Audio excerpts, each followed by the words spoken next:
Hey, Easton, What? what's the plane we have behind us? This is a B-29 SuperFortress. So this is one of the most famous World War II bombers. There were about 1,600 of these made in World War II, only 2 flying still. Dang. So you have Doc and you have Fifi, which is another B-29. So how much does this airplane weigh? Weighs around 124,000 pounds. Wow.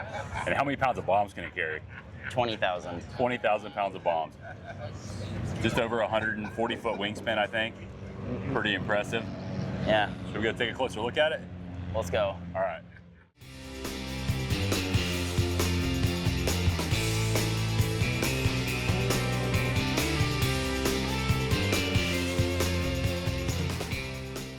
We burn 100 gallons an hour at cruise per engine.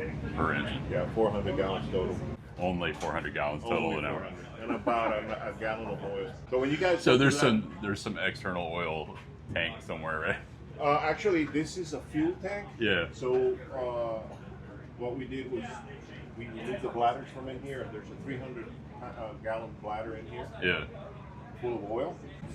Yes, that is a spare tire. It's $5,000. You carry 10,000 pounds in here and 10,000 pounds in the aft bombay, total of 20,000 pounds.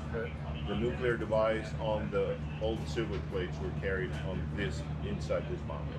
Okay. The bombay was modified with a beam on the top to be able to hoist.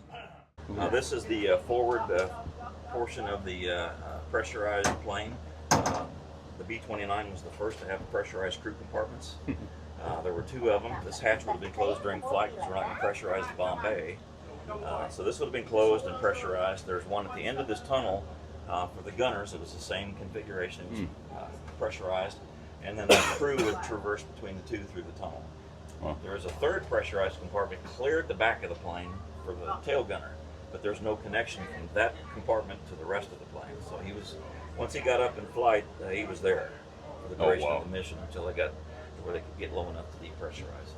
And he was back there by himself? By himself. Well, there's no room for 2. That was one of the innovations of the B-29. The other was the firing control system on the guns.